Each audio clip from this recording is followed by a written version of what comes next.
So hello students, I'm back again after a long time, pretty long break. So back again with your doubts. So this is also from Pathfinder. Uh, this is from the topic Newton's laws. I think section build up your understanding, question number 57. See what's given in this problem. Consider a hollow cylinder of radius r fixed in laboratory with its axis horizontal. A small block is placed inside the cylinder as shown. Coefficient of friction between block and the inner surface of the cylinder is mu. Find the angular velocity at which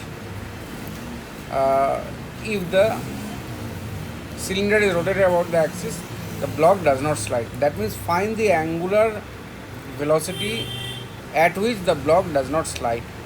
So the block is viable to slide under what condition? See, suppose the block has most chance of sliding when the ratio of the friction to the normal reaction attains its maximum value. Okay, that's when see if the ratio of the friction divided by normal reaction, so F by N max, what we will do, this F by N max, we will just equate it at equal to mu. This is for the limiting condition, right? So if F by N max is equal to mu, then obviously under other conditions, obviously F by N should be less than mu.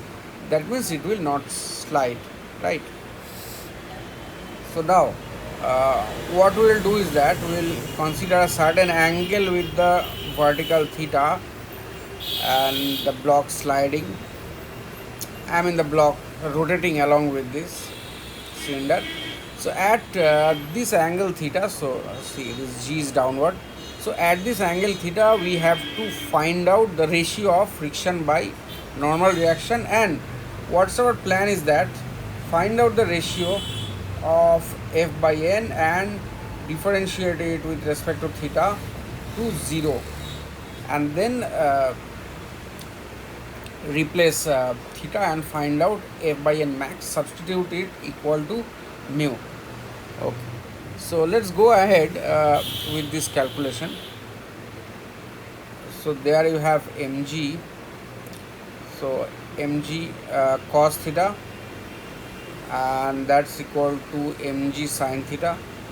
Now normal reaction n, and obviously friction on that side, and suppose the angular velocity equal to omega, at it's a constant angular speed. That is why the net tangential force is 0. So that is why mg sin theta is equal to f, because the angular speed is constant. Okay, so what you have f is equal to mg sin theta, and the reason is what I said, that there is no tangential acceleration, or as the angular speed is constant, that is given in the problem. And now again along the radial direction, n minus mg cos theta, n minus mg cos theta happens to be equal to mr and multiplied by square of the angular speed. Okay, so now from here we can find out f by n. So f by n is equal to it's g sin theta divided by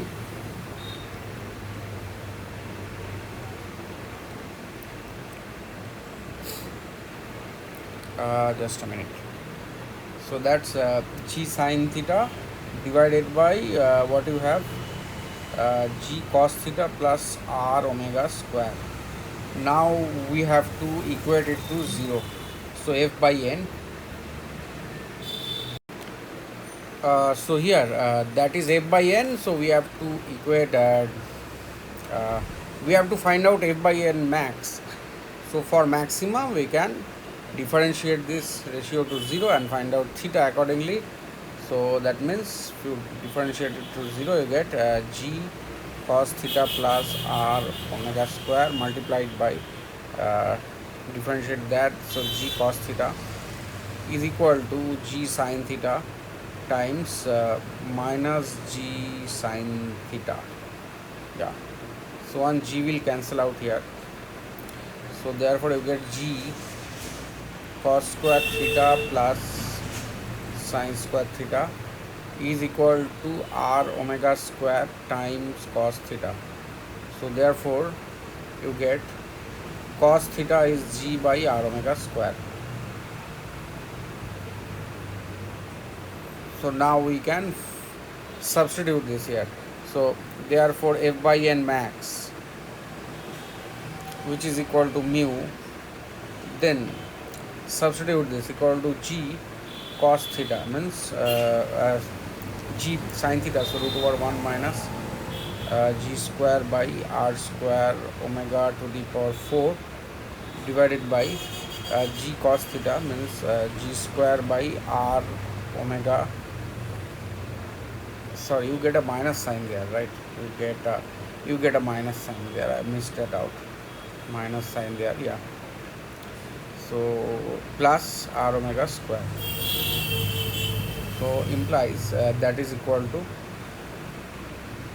so you get g divided by r omega square into square root of r square omega to the power 4 minus g square, and here also you have below you have r omega square, and in the numerator you have r square omega to the power 4 minus g square. So this r omega square will cancel out, therefore this directly we can write mu is equal to g divided by square root of r square omega to the power 4 minus g square. Now we can square both sides, so to find out omega, right? So r square omega to the power 4 minus g square is equal to so that is equal to square going that side, so r square omega to the power 4 minus f, so we have squared up both sides, so that is g square by mu. Okay, so therefore omega to the power 4 is equal to g square by r square times 1 plus 1 by mu, so 1 plus mu by mu. So therefore what is omega? Omega happens to be root over of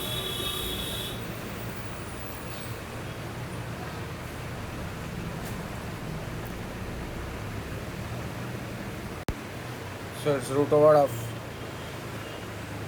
g by r into root over of 1 plus mu by mu.